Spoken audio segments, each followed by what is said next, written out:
Salut à tous, bienvenue sur notre podcast de Plume et d'Esprit. La semaine dernière, nous étions à Nantes pour la 13e édition du festival Atlantide. Devinez qui nous avons rencontré. Le seul et l'unique, Alain Mabankou. Pour ceux qui ne le connaissent pas, Alain Mabankou, c'est un écrivain franco-congolais. Il est l'auteur de plusieurs romans à succès dont Vers cassé, Mémoire de Porc-Épic, Les Lumières de Pointe-Noire pour ne citer que cela. Et nous avons eu le privilège de l'avoir en entretien avec nous. De Pointe-Noire au monde, Alain Mabankou s'est imposé comme une figure majeure de la littérature francophone, lauréat de prestigieux prix, dont le Renaudot et le Grand Prix littéraire d'Afrique noire. Il est aussi le premier écrivain noir à avoir occupé la chaire de littérature au Collège royal de France. Son œuvre, saluée internationalement, continue d'inspirer. Aujourd'hui, de Plume et d'Esprit, a l'honneur d'accueillir Alain Mabankou.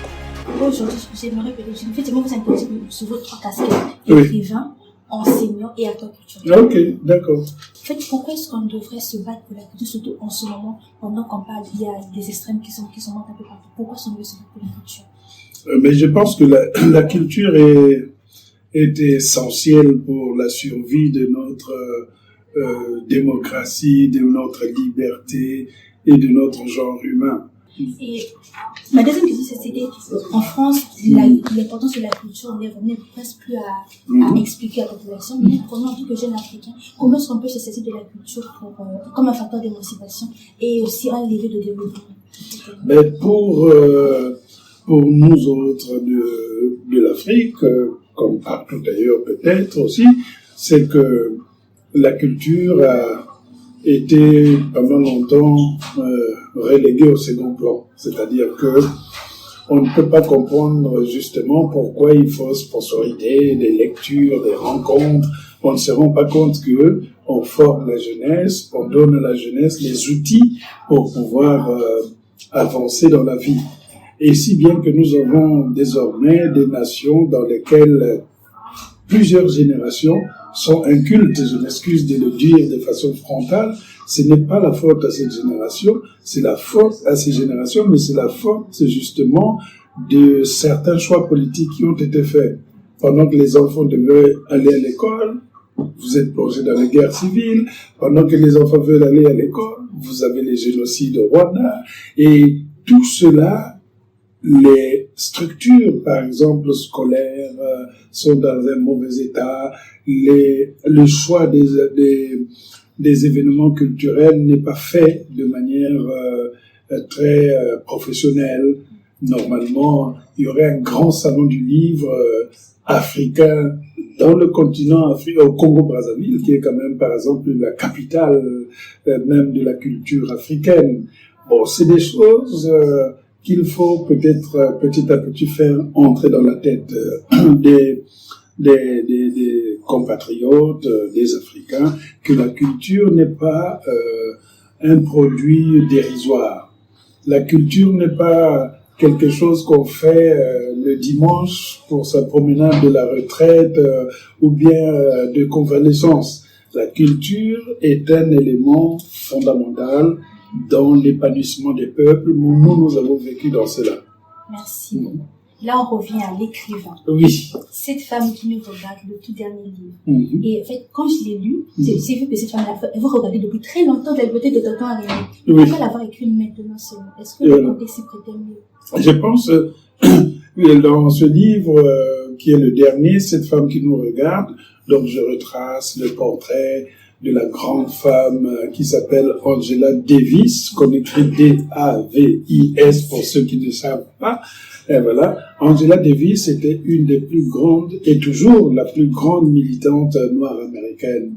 Elle a lutté contre l'oppression aux États-Unis, elle a lutté pour les droits civiques des Noirs américains, elle a fait la prison à cause de ses convictions humanistes, elle a été professeure de philosophie dans l'université où j'enseigne en Californie, où elle a été virée parce qu'elle était communiste. Et bref, le portrait de cette femme traînait toujours à l'intérieur de la maison de mon oncle.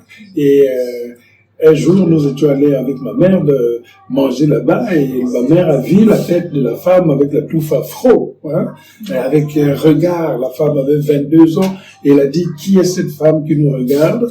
Et c'est à ce moment-là que j'ai donné le titre « Cette femme qui nous regarde ». C'est un livre dans lequel je raconte vraiment la vie d'Angela Davis, mais aussi la mienne. Et c'est écrit à la première personne. Hein, donc je tutoie pratiquement Angela Davis pour rendre ça comme un récit proche du lecteur. Et pour moi, c'est une longue lettre que j'adresse à la femme qui a vraiment occupé ma pensée intellectuelle. Merci. Et là, je prends la casquette d'enseignant. Oui. Et à travers l'histoire de cette Angela Davis, qu'est-ce que vous pouvez transmettre à la génération du monde? C'est pas que des Noirs, mais toute la génération. Mais à travers ce livre, je voudrais transmettre que le combat pour nos luttes n'est pas seulement une affaire de genre. C'est pas les hommes seulement, c'est pas ceci. Et que parfois, les grandes choses qui ont été faites dans ce monde ont été faites par les femmes. Si vous prenez la Angela Davis, mais si des États-Unis, mais si vous allez, il y avait d'autres femmes, les Joséphine Baker, les sœurs Nardal de la Martinique, qui avaient en réalité inventé la négritude puisqu'ils avaient invité les Senghor, les Césaire, les Damas, ces hommes de la littérature négro-africaine chez elles à Clamart, en banlieue parisienne, pour parler de littérature. Et c'est grâce à ces femmes martiniquaises que ces écrivains de la littérature ont rencontré les plus grands écrivains noirs américains et ces écrivains français noirs ont créé la négritude. Donc, c'est un livre d'une des femmes les plus puissantes de notre temps. Et c'est un livre, peut-être mon livre le plus féministe, puisque je défends la femme de bout à bout. Voilà. Merci. Avant d'écrire, il faut beaucoup lire. Ah oui. Et là, comment vous trouvez le temps de lire? Bon, j'ai la chance aussi d'avoir consacré toute ma jeunesse à lire. C'est ça qui est important, parce que je ne suis pas un retardataire dans la lecture. Quand vous êtes retardataire, vous manquez du temps. Imaginez quand vous allez en classe, si vous êtes arrivé en retard, vous êtes obligé de dire aux voisins, est-ce que vous êtes à quel chapitre du livre? Mais moi, je lisais les livres avant de venir en classe. Donc, toute ma jeunesse, depuis l'âge de 10 ans, jusqu'à ce que j'étais arrivé en France à 21, 22 ans, je ne faisais que lire. J'avais la force même de lire en une semaine 7 à 8 romans. Donc, un roman par jour, ça se faisait parce que je voulais savoir jusqu'au bout. Donc, cette lecture était essentielle. Mais maintenant, je pense que ces lectures m'ont aidé aujourd'hui à créer mon univers. Et maintenant, ce que je lis les livres qui me nourrissent. Je n'ai plus le temps à passer sur un livre qui ne m'apportera rien. Et quand je sens que ces livres ne m'apportent rien, je retourne lire les classiques de littérature, que ce soit en Europe, que ce soit en Afrique. Je retourne lire les Bernard Dadier, je retourne lire les Mongo Petit, les Dongala, les Soni Laboutansi, etc., etc. Donc, je trouve toujours le temps aujourd'hui de lire. Je me consacre pendant les vacances, parce que si je lis pendant que j'écris, je risque de perdre le fil de mon propre écriture. Donc maintenant, mon temps de lecture, c'est souvent entre juin et début octobre. Quand je n'enseigne pas, je suis tranquille, je prends des caisses de livres, je me retire du côté du Mexique, à Guadalajara, où je suis en train de travailler tranquillement en regardant la mer et en lisant tout cela. Et donc, maintenant, parlons de votre processus d'écriture. Comment vous arrivez à trouver votre inspiration et aussi des conseils que vous pouvez donner aux jeunes écrivains? Les conseils que je donnerai aux jeunes écrivains, ce sont les mêmes qui se trouvent dans mon livre que j'ai publié, L'être jeune romancier sénégalais. On l'a dit, il faut déjà la lecture, il faut la discipline, il faut la régularité, il faut du nerf pour être un écrivain. Ça se décide pas comme ça. Il faut que vous vous sentez porté par une certaine inspiration qui elle-même prend sa source dans votre enfance, vient croiser des questionnements dans les livres et vous donne l'enthousiasme de commencer maintenant d'écrire. Au départ, vous allez commencer par imiter. Vous voulez écrire comme Sony, dans La vie et demie. Vous voulez copier le livre du grand frère Alain Mabankou, je sais pas, faire casser, vous aussi disons que le patron du bar, le crédit, c'est toujours comme ça. Il faut commencer par imiter pour trouver son indépendance. C'est pour ça que vous avez l'oiseau, le petit oisillon, quand il est dans le nid, il fait plusieurs essais, il voit maman sortir, aller prendre la nourriture, revenir. Il essaye, mais il tombe à 2 cm. Et puis un jour, c'est vrai, il va s'envoler, il va tomber au pied des larmes, il va reprendre jusqu'à ce qu'il parte. Donc toujours se dire que c'est d'abord la régularité, l'obstination et la confiance en soi. Beaucoup de jeunes écrivains qui veulent écrire n'ont pas confiance en eux. Ils écrivent une ligne, ils disent « Ah, c'est nul alors que c'est celui-là Boutonci, c'est mieux. » Non. Croyez en vous, et même si ce que vous avez écrit est mauvais, c'est pas grave, vous allez travailler sur ça plus tard. Merci pour ce conseil. Et justement, ma toute dernière question, c'était, en fait, qu'est-ce qui fait qu'un texte touche le lecteur? Je pense que ce qui fait qu'un texte touche le lecteur, c'est que le texte en question, le lecteur ou la lectrice qui est en train de lire le texte se retrouve à l'intérieur. Quand vous voyez, je connais quelqu'un qui était comme ça, ou bien dans mon enfance aussi c'était pareil. Quand j'ai écrit un livre comme Demain j'aurai 20 ans, pourtant c'est mon enfance à Pointe-Noire, à cette époque-là, il y a les rues, le Grand Marché, le quartier Rex, le rond-point Kassaï, des choses de cette époque des années 80. Et quand je l'ai mis à l'intérieur, j'ai toute une génération qui se retrouve. Et à ce moment-là, je me dis que ce roman, je ne l'ai pas écrit que pour moi, mais en fait, nous l'avons écrit dans toute notre jeunesse de cette époque des années 40. Nous avons écrit cela pour que les jeunes d'aujourd'hui qui n'ont pas connu ces réalités, quand ils rentrent, c'est comme pour un GPS, pour se retrouver dans les labyrinthes des rues de Pointe-Noire. Et je crois que si les gens se sont souvent retrouvés dans mes livres, c'est qu'ils ont souvent retrouvé le côté à la fois populaire et culturel. Moi, j'aime bien ramener la culture dans les quartiers populaires, dans lesquels il y a la boue, dans lesquels il y a les bagarres des prostituées dans les rues, les enfants orphelins et tout cela. Mais de là sort vraiment la littérature.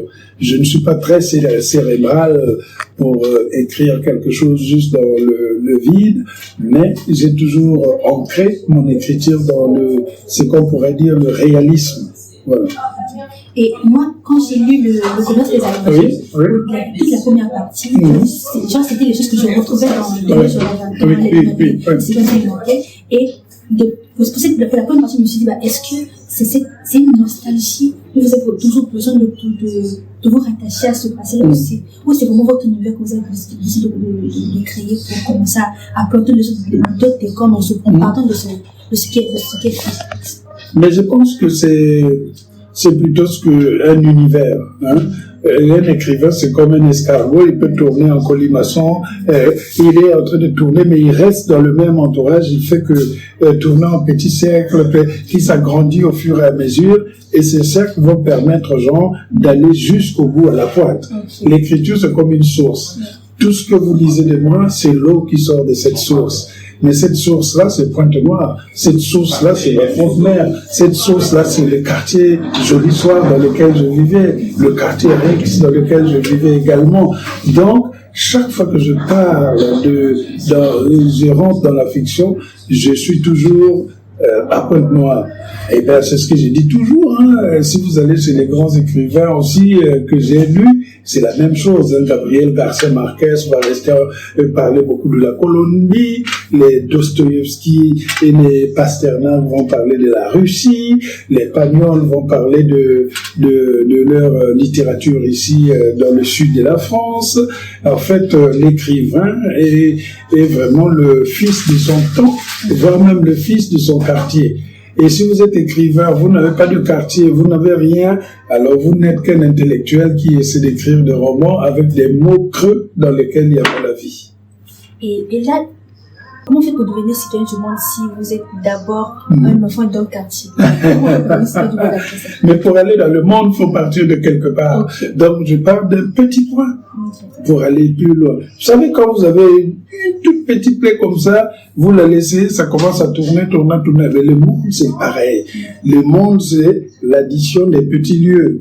C'est parce que le monde existe parce qu'on a additionné les petits lieux, le petit. C'est pour ça que même Pointe-Noire doit compter dans le monde. Faut pas dire, avec les rues sales là, est-ce que nous là, les touristes? Non, ça fait partie du monde. C'est pour ça qu'on a créé le système de patrimoine mondial, patrimoine culturel mondial.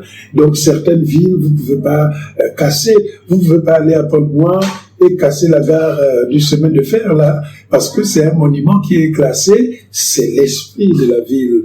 Et dans ce sens, les écrivains sont comme ceux qui portent en eux les éléments qui font que ces petits lieux aient une vocation universelle. Parce que quand j'écris sur Pointe-Noire, avec tout ce qu'il y a comme joie, pagaille au coin, et que je suis traduit comme aujourd'hui le même livre en japonais, en hébreu, en polonais, en suédois, en anglais, espagnol, allemand, mais les Allemands vont lire. C'est-à-dire que même le village le plus reculé de coin là-bas, les Ntsiaki, les Sibiti, tout ça là, sont connus parce qu'ils sont dans ces livres. On ne va pas choisir, moi j'écris seulement à Paris, où je suis devant les Champs-Élysées, je marche avec ma... Non, c'est pas ça forcément la force de la littérature. Merci beaucoup pour ces réponses. Merci beaucoup. Merci.